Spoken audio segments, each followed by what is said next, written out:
Okay, so you organized all of this? Well, no, it was more like orchestrated. Yes. Connected a few dots here, put a few people there, and voila, here you have it. Oh, okay. Well, this is really impressive. Yeah, you could say I'm working on my cloud campaign. Hey, this is MichelleSpiva, your practical priestess of wisdom, and I want to welcome you to today's podcast of Wisdom Smack. Mwah! Join me on the flip as we talk about connect the dots, rule it all. I'll see you then.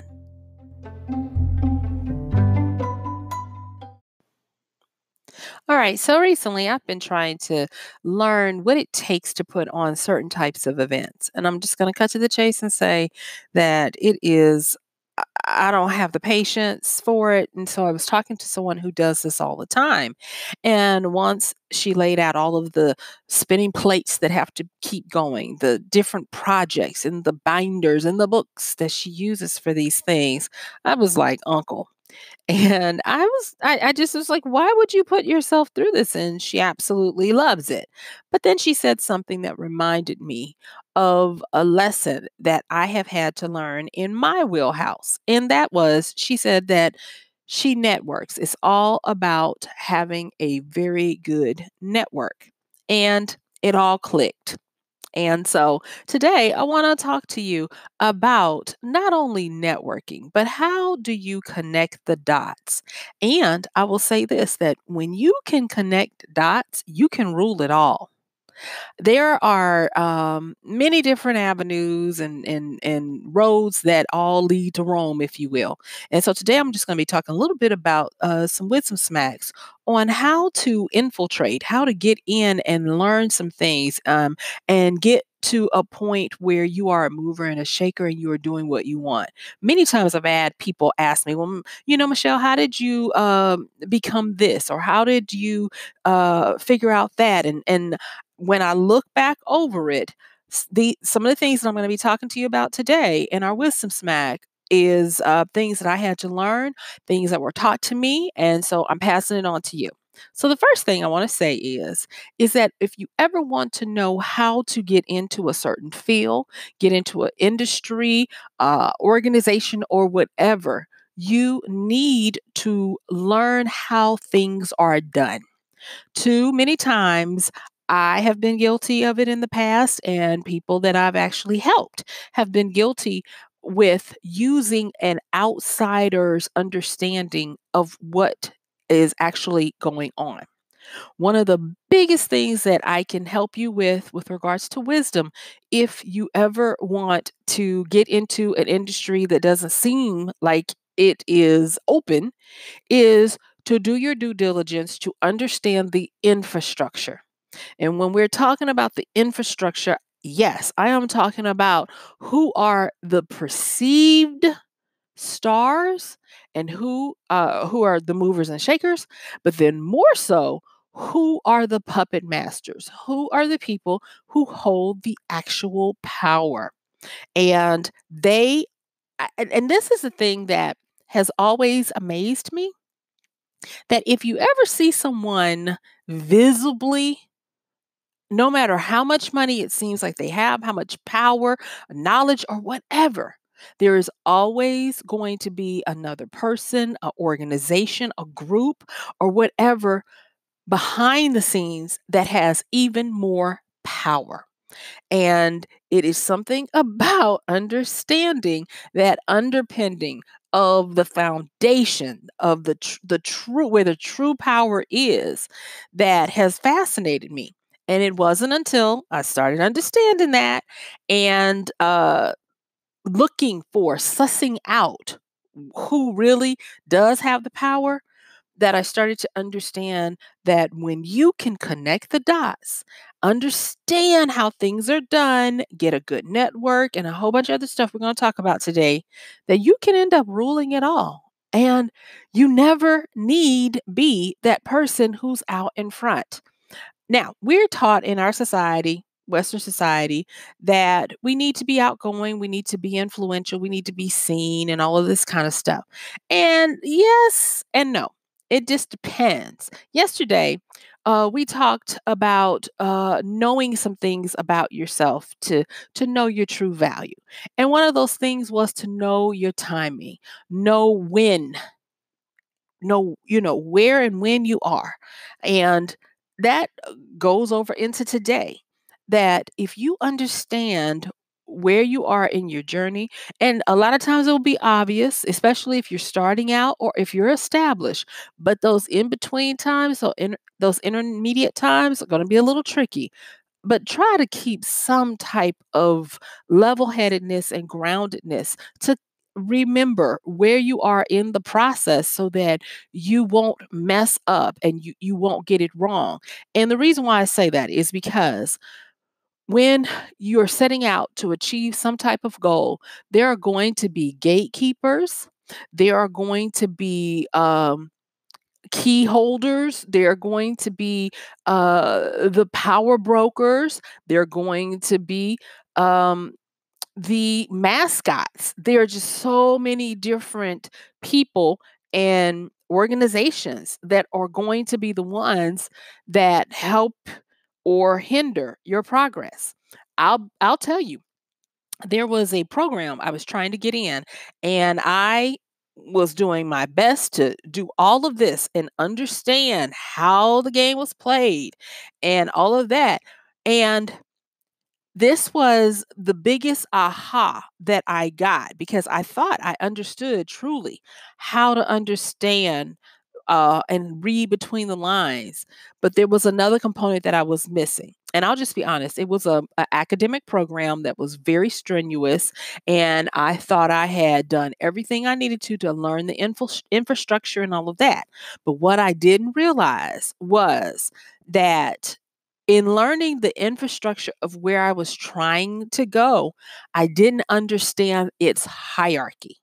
And so when I did not get in, I didn't even realize until after the fact that they answered to someone above them and that I had cachet with the people who they answered to. And so the people above them were like, well, why didn't you just tell us you were trying to do this? We would have just gone on and made it happen.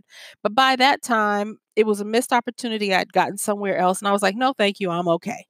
And so I want to just say this is that when you're going about trying to get to the next plateau, get the accolades, get whatever it is you're trying to get, understand the environment of the industry or the sector, but then understand where it is in a hierarchical standpoint.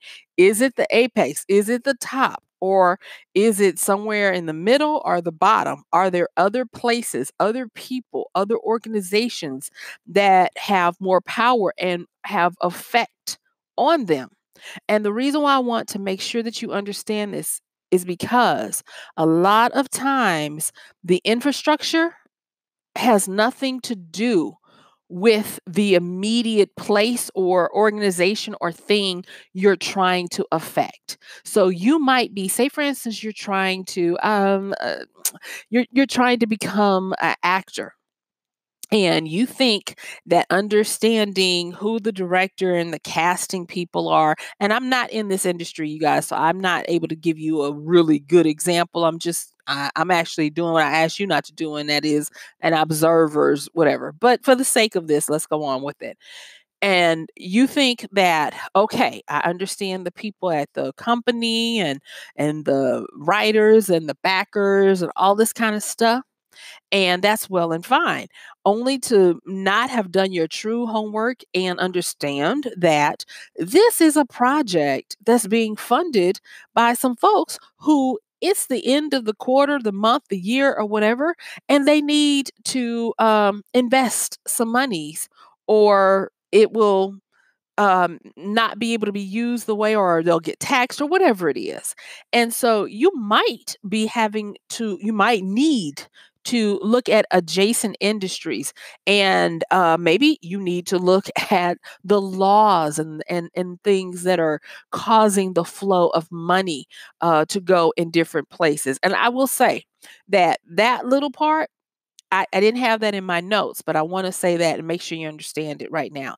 Wisdom is knowing the flow of money and who's flowing it, which way it's going, and even understanding if there are any things coming down the way that will cause it to speed up, slow down, stop, or be infused, because that'll also help you. So it's kind of more like doing your due diligence. There's this old saying that says that the biggest gangster spends more time researching his target than he does actually roughing him up.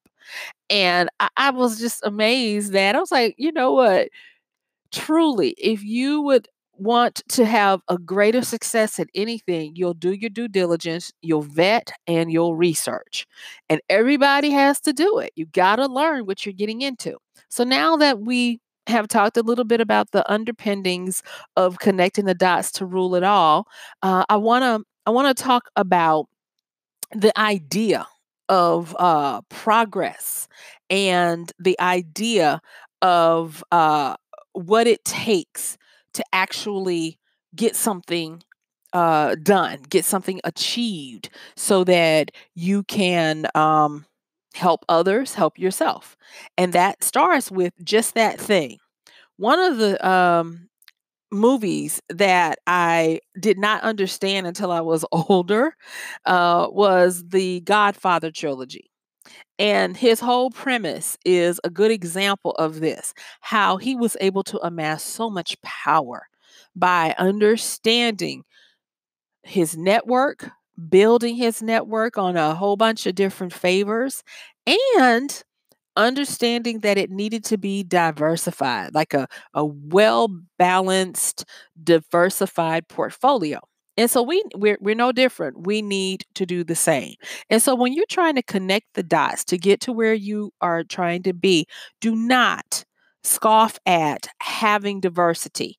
Just because you might be in one industry does not mean that you don't uh, make introductions into other industries, because the whole thing about connecting the dots is really not that much about what you can do. Remember in the A part where the scenario was that the person was able to pull off all this stuff, and it wasn't that they did all the work, it was because they had this broad network of people that they could call in favors and they could ask for things. That's kind of what we're talking about here. And in doing that, there are certain things that I learned from watching that trilogy of The Godfather. And I'm probably sure you're saying, well, Michelle, that's not really what that movie was about. But hey, that's what I got out of it. Okay. Um, and then there is another one that I talked about. It's Netflix, and it's called The Black Godfather. And it's the same principle. Clarence Avant, an American talent scout and manager that came up through the 60s and the 70s. Um, he was able to do so much. He talks about and gave homage to his mentor, but he was able to do so much. And even as a black man, because he started learning all of these things that we're talking about today, there are so many people that sing his praises. There are so many people that would not be in our zeitgeist, in our psyche, if not for this man. And he's probably a name you've never heard before unless you've watched that documentary. And that just goes to show you, just like I said, a lot of times the real movers and shakers, the real brokers, you'll never know their names. They work behind the scenes and they're very happy to do that. And so I like to look at them instead of godfathers and great networkers, I like to look at them as masterminds, because with a mastermind, I used to think that a mastermind was a genius. And yes, a mastermind can be a genius, but a mastermind is someone or some people who are able to assemble a great group of professionals, of experts, of people who are able to get done the feat at hand. And so I look at, if you are wanting to achieve your goals, you darn near need to start learning how to quickly identify the masterminds, and as soon as you can, learn how to become a mastermind. Now, that's easier said than done, and I wish I could say that I have mastered that. That is something I'm still working on. It is not in my natural wheelhouse, and so I kind of look at it as a trait that I can just be in awe of.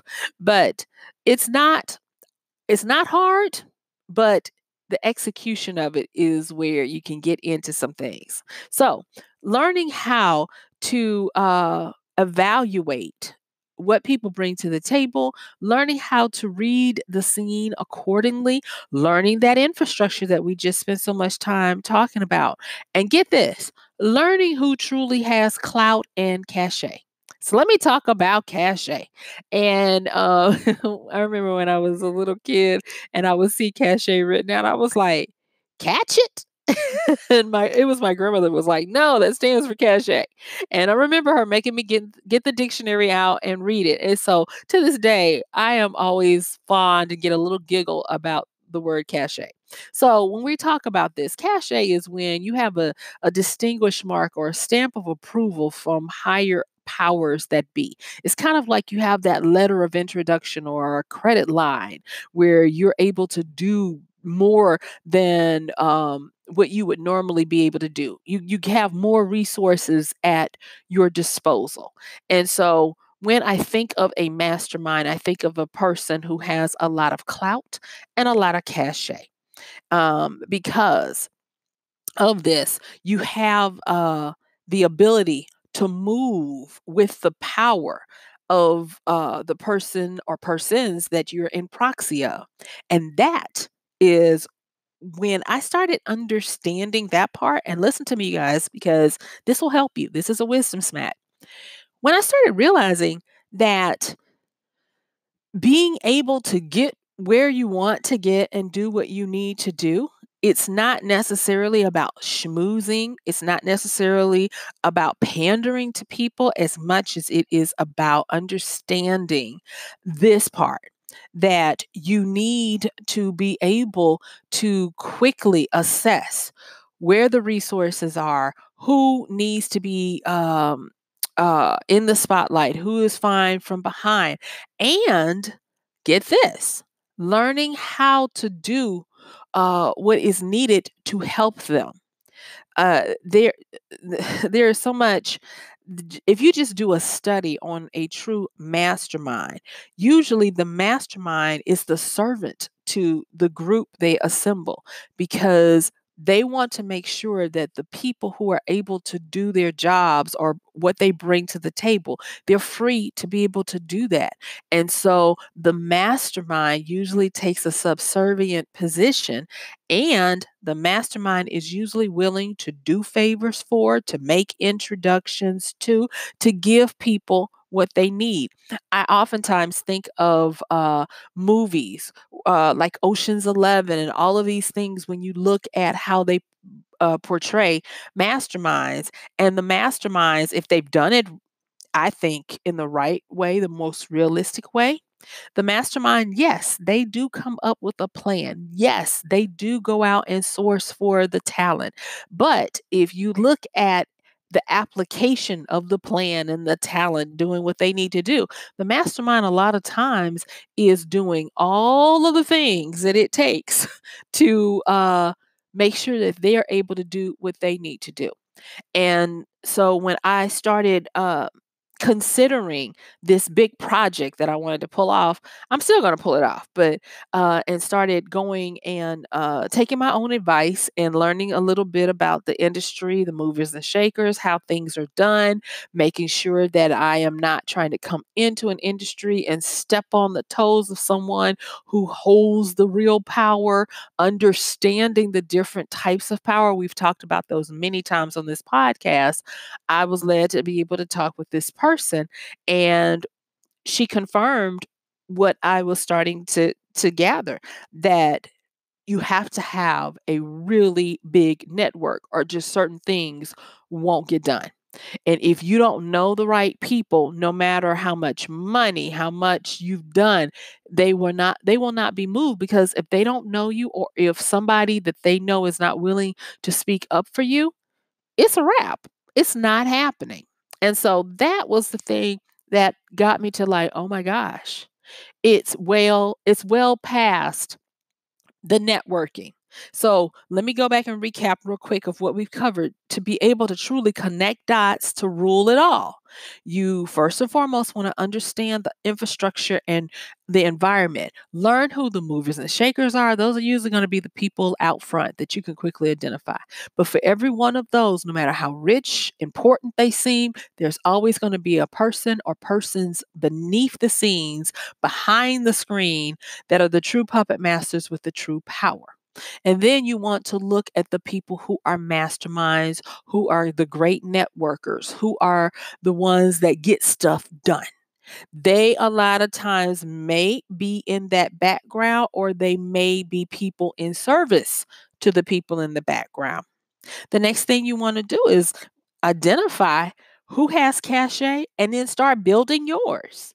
Start learning how to gain favor with people. And the way you want to start gaining favor with people is understanding that you're going to have to give some boons. You're going to have to uh, give people what they want, and broaden your base of who you deal with. Don't just stick with one industry, because you become as valuable as your resource list. You become as valuable as, okay, do you know this person and this person? And you never know that you might know a great plumber who needs a violinist to play at his daughter's wedding. And that violinist may need a great cobbler to make them special shoes. I mean, it just continues to go on and on. And like I said before, I highly recommend The Black Godfather on Netflix, because they even graphically draw out, when he's talking about how he was able to do all of this, they draw out all of these different areas that these people came from. And they're like, you know, Clarence, you know, Clarence. And he was able to put them together. And it's like a beautiful orchestra that you see coming together for him to pull off massive things. Like, he helped make history over and over again by pulling off large movements where it would have taken so much money, but because he was the mastermind, he was humble enough to be in the background, not requiring all of the accolades, and continuing to build great relationships, understanding how this stuff worked.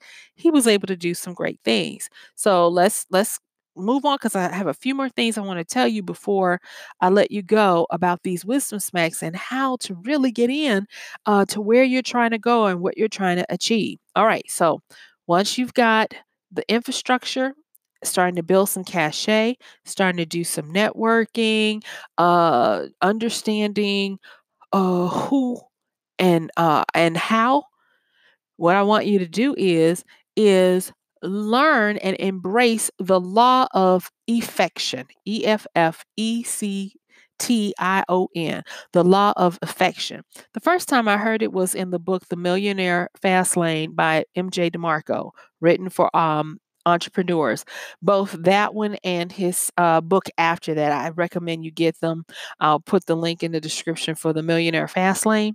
And he talked about the law of affection. And simply put, it's this: it says that the more lives you affect in an entity you control, uh, in scale and or magnitude, the richer you will become. So basically, the more people you help, based on the power or the control that you have to be able to do so, the richer you will be.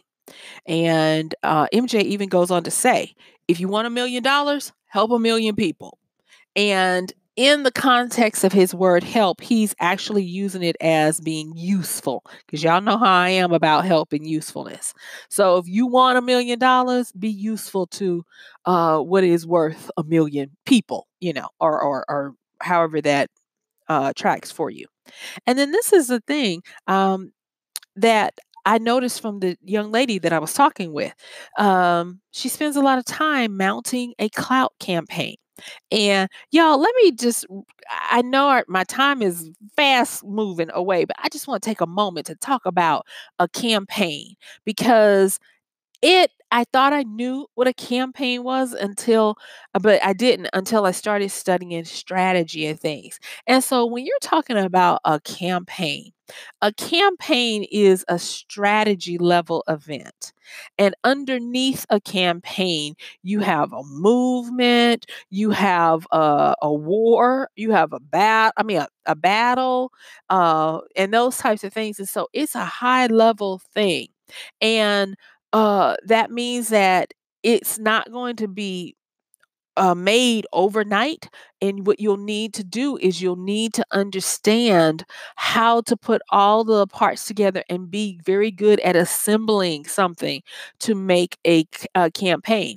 And so when we were talking, the young lady and I, she was telling me how many years she had spent working here, doing that, volunteering here, getting a chance to know these other people. And it wasn't just, so that she could use them. She was genuinely interested, but her clout quotient is so big, and she has the cachet of a lot of different organizations and stuff, and that's how she's able to pull off very large events very quickly by making a few phone calls. Okay, so this is another thing that I learned watching the Black Godfather that I was actually able to put in use for my own self, and that was to understand a few more things about networking and reading comprehension or observation. Okay, so let me just quickly go over those. And that is, we've already talked about having a diversified portfolio when it comes to your network. But another thing is to always remember that everything truly is connected. Worlds do cross over, but more so, you want to be able to stack favors, gain friends from various industries, and help them to make deals without requiring payment or compensation or consideration, except for a possible favor in the future. And yes, I had seen this in The Godfather, especially the first one, but it was a little fuzzy until I actually saw how it was laid out in such clarity in the Godfather documentary. And then the next thing about understanding and having a true comprehension for what you read and what you see was this. If you are reading, you want to read for the understanding as well as to know what to ask that will benefit you or the parties that you represent. Too many times we are so busy trying to just understand what's going on that we don't look past that to know that you don't just read to understand what's there. You read so that you understand, and then you can turn it around and get as many benefits out of it as possible for you and those you are representing. All right. Like knowing what to ask for, knowing the why and the how behind it. That was another wisdom smack that if I had used that during that academic situation, things would have been different. I might not even be talking to y'all today because I would have been doing something else. But it really does help to know this. And I'm hoping that by just giving you guys a little bit of insight to be able to shortcut it, that you'll be able to get to some of the things that you want. And how you look at these things, you may or may not be the mastermind. You may or may not be the networker. Heck, you might be the clandestine uh stealthy power broker of a situation. It's up to you. But just even knowing how this whole thing sets up is very helpful. So, as I'm bringing this to a close, I want to make sure that if you're just starting out and you're trying to infiltrate, if you will, into an industry or something, that you need to learn, first and foremost, to have some endurance and perseverance as you figure out what the industry is like, the movers and the shakers, the power brokers, and then the adjacent industries, the hierarchies, and then you learn how to truly network, build up your cachet and your clout, and be willing to do for others even when you don't feel like it or even when they've been mean to you. Because eventually, those very people that you think were being mean to you will be the ones that are there for you when you need a favor. So, guess what? My time is up. I thank you for yours. Don't forget that you are able to connect dots. You're able to make things happen so that you can rule it all. And thank you for listening and joining me. This has been MichelleSpiva, your practical priestess of wisdom, with another podcast of Wisdom Smack. Mwah. Don't forget to check the show notes, use our Amazon link, and I am going to see you all tomorrow because this is a daily podcast. Have a good one, y'all. Bye.